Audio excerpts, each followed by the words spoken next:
This is the now generation. They feel disenchanted with the world around them.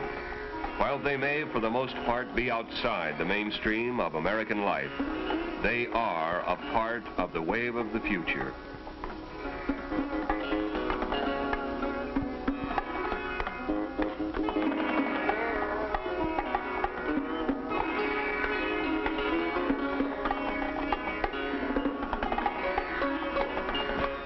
Webster defines the word now as meaning at the moment or at once. Seldom has a nation been able to witness such an explosion, a new mass mind, a nowness as it takes place. Today, we are seeing it.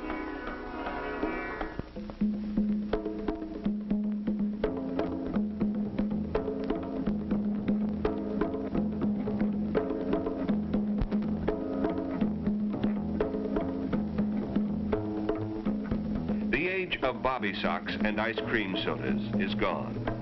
These people no longer feel constrained by the social rules of the past. They are better read and more concerned about all people and all cultures. An older generation could learn about fresh thinking from them. Their energy is boundless. They play hard, but they are also involved. They are free thinking for the most part, and not afraid to voice their criticisms. But many more of them have simply dropped out. They have made what they consider their own peace with America, and are now involved in finding out who they are. Discovering the inner man cannot be minimized, but a nation in turmoil needs the vigor, the newness of its young. This exploration, this search for new values, has led into a new and dangerous area, the use of narcotics and hallucinogens. The brain, the body, indeed the freedom to do, can be so jeopardized by these drugs that new politics, more realistic values, and a meaningful, less materialistic society may never have the opportunity of becoming a reality. The turned-on people, who seem to set many of today's lifestyles, are not the only ones smoking grass, popping bennies, shooting speed, or dropping acid. If they were, the problem would be somewhat less tragic. These practices have spread to colleges, high schools, and even elementary schools. The students are being exposed to drugs that many of them believe are without lasting physiological or mental effects. On the contrary, these substances are extremely dangerous. This trend toward drugs has alarmed every responsible segment of the community, for they know that there are inherent risks in the drug experience. Aside from its illegality, there is a medical risk to the brain and body. Perhaps the biggest risk is the placing of the psyche in peril. At the moment, these students are striving for something. In time, they may become total dropouts from a world that needs desperately what they can offer. To try and cut through the undue propaganda on both sides of the drug problem, Dr. John T. Burroughs, Medical Director of Narcotics Education with the Los Angeles District Attorney's Youth Advisory Council, clarifies the extent of the drug problem and the term addiction. Well, I think the use of the word addiction is definitely obsolete, and it's been a very unfortunate thing that it has been used to try to define whether a drug is harmful or not. This use of the word addiction was started with the World Health Organization in 1950, and they have realized their great mistake in this, and have recently, in 1965, completely redefined drug problems in other terms. We know that the drugs have two effects that cause dependency, or the desire for the use of the drug. And the most important one, and the one that was not emphasized in the previous definition, is the psychic dependence, the dependence of the person from a mental point of view upon needing or desiring the drug. Now, there is also, with some drugs, physical dependence. One important part of the drug problem is that so many substances are available or are being made available for use. Dr. Burroughs describes some of the major ones and their effects. From the complete anesthetics, or the ones that will put you entirely to sleep, we can go into the depressants, or the downers, as they're known. And these are, of course, primarily the barbiturates. These are known as the Red Devils, the Secanols, the Nembutols, or Yellow Jackets, the Tuanols, or Rainbows, and so forth. These are all, of course, the barbiturate drugs. They can be taken by mouth, or some people prefer to take them out of the capsule and give themselves the drug intravenously. Now, the barbiturates have some very severe problems with them. For one thing, they do produce tolerance to a certain degree, and it is necessary to take more and more of the drug to produce the same effect. However, this tolerance is limited. Now, under the effects of the drug, there tends to be a distortion of time, and of course the person is confused, and the person may accidentally take more drug than he had anticipated, forgetting that he had just taken a dose a few minutes before. In addition to this, the barbiturates, when withdrawn, do produce a physical dependence or withdrawal type reaction, and with the barbiturates is a marked tendency for the person to develop convulsions. Grand mal convulsions or seizures, and unless these are controlled, they can lead to the death of the individual. After the depressants, we come to the next major group of drugs, which is the stimulants. The first ones to be used were the more mild forms, the dexedrine, hearts as they were called, peaches, and so on. And dexedrine is a mild form of a stimulant drug used in medicine for appetite control and in certain diseases. In medicine, we might give 5 to 10 milligrams of dexedrine or benzedrine, or the new drug methamphetamine, methadrine, which is known among drug users as speed. As incredible as it may sound, the person who's using this drug as a drug user will smack or mainline, that is, take intravenously 1,000 milligrams. 100 times the dose that any person would give in the medical use of this kind of drug. And the effect is overwhelming. In this kind of dosage, it causes a fantastic speeding up of the mind function, so that the person suddenly feels a rush of tremendous numbers of ideas flashing through his mind, and as a matter of fact, with hallucinogenic type overtones. His blood pressure may exceed 300 millimeters of mercury. And as you know, normal blood pressure is perhaps 110 or 120 millimeters. At the same time, his heart is beating at a fantastic rate, maybe in excess of 150 beats a minute, normal being 72 or so. And he may develop arrhythmias of the heart. That is, the beat, instead of being regular, becomes highly irregular. And there have been rare deaths reported from that. As this drug begins to wear off, there's a tremendous psychic reaction and an overreaction, so the person becomes markedly depressed, severely depressed, which in itself is enough reason for him to want to take more drug, or perhaps to take barbiturates to ease this feeling of anxiety and depression, or other drugs, or back to meth or speed again. This depression is so marked that the person may wish to, and does sometimes, commit suicide.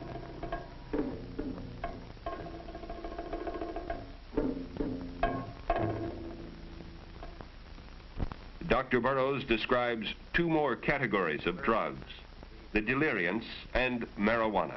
Most important entity, marijuana. Now, the deliriants are the drugs such as the glues, the glue sniffing, which include gasoline, ether, paint thinners, even some deodorants have been used.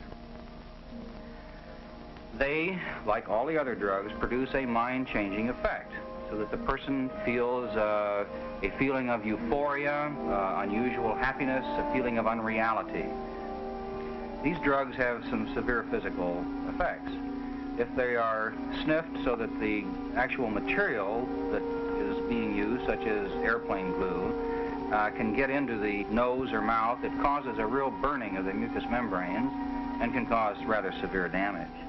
And it is becoming overwhelmingly evident that an increasing number of children are showing up with brain damage and what we call chronic brain disease. Now, marijuana is not a separate thing. this again is a drug. Just like LSD is a drug, just like amphetamine is a drug, or just like barbiturate is a drug. There's a specific chemical in marijuana known as tetrahydrocannabinol, or let's call it THC from here on out for short, which is the material, the chemical, that produces the high of marijuana.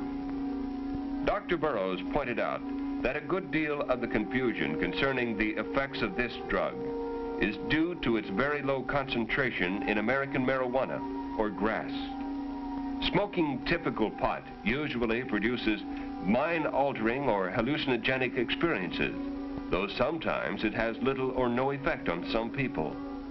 But as the drug becomes more concentrated, it has all of the effects of any of the hallucinogens. In high dosage, it parallels LSD. And already, more purified marijuana, hashish, and the synthesized THC itself are readily available. I think it becomes obvious after having categorized all these drugs, we've now talked about all these different categories, one thing keeps coming up all the time, and that is the drug-dependent, mind-changing or mind-altering effect of all of these drugs. The unfortunate person who gets started in this finds himself getting into an ever-increasing abyss, where he starts out with the idea, I'll have a kick or a high, and that'll do something for me. Well, it's true. These things do have a kick, or obviously people wouldn't try them. But the trouble is the person then gets involved in this vicious cycle. The kick becomes something that is not as good as he thought it was. He finds by using his drug that he has lost his capability to be responsible. He's lost his ability to be a worthwhile, successful student or successful individual. So he starts to seek ways to help him, and the only way he can seek, since he's using the drug now to avoid the reality of his failures, is to take more drugs. And down he spins. And he spins into a situation where he is virtually buried alive in a chemical tomb. This is the problem of drug dependency.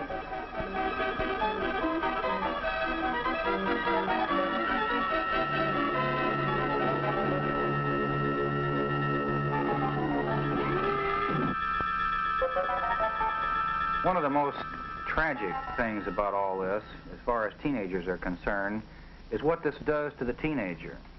A teenager is a person who is finally grown up to the point that he can begin to struggle with making his own personal decisions.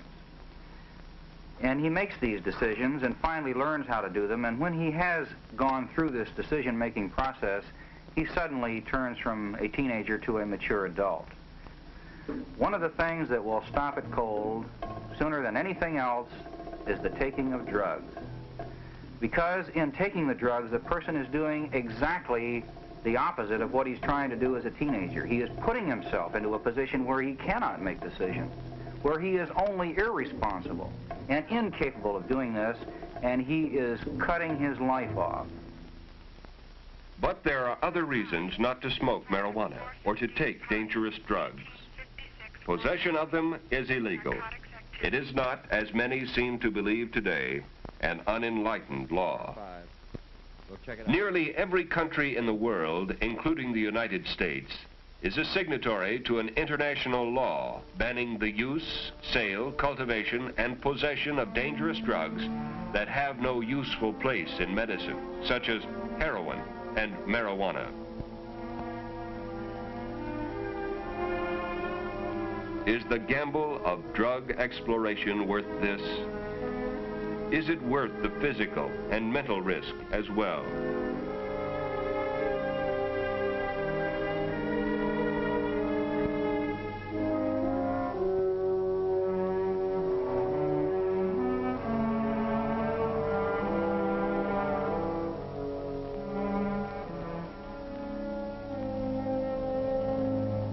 The courts today are crowded with young offenders. Tragically, many of them are from good homes. They are well educated and have opportunities that are available in no other country in the world. One immature and irresponsible action, for whatever motivation, can bring serious fines, prison terms, or both. A criminal record is never an asset. It can mean the end of a fine future. The drug question is a subtle one. This is an age of change, an age when society and authority are constantly being challenged. All too often, drugs have played a part in or have been used as a principal means of rebellion against authority. But drugs are not the proper tools with which to confront, to change a society that somehow hasn't fulfilled all its promise. Quite the contrary. Drugs rob one of the energy, the attention, the very ability to see what is. And the ability to work for effective changes of any kind depends on clear and disciplined minds. Those who take drugs to produce new insights, or for self-discovery, or for a host of other romantic reasons, find themselves snared and deluded. Illicit drugs are sold for a price, the price of helplessness and suffering for the buyer, for the greed and gain of the seller. Many of today's young people are meeting the challenges before them. They are turning on to a world that needs more involvement, more selflessness. The extreme danger today is that which is created by the closed mind. We must not accept some facts about drugs and ignore others. The drug issue is wide and complicated and cannot be faced only by the police. They need the active cooperation and the involvement of enlightened parents, school, church, and community leaders. But above all, the need is for clear-thinking young people who are the most involved and who have the most to lose.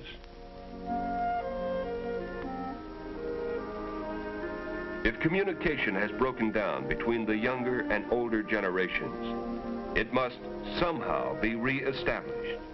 At the same time, it will be necessary for the young to communicate common sense, one to the other.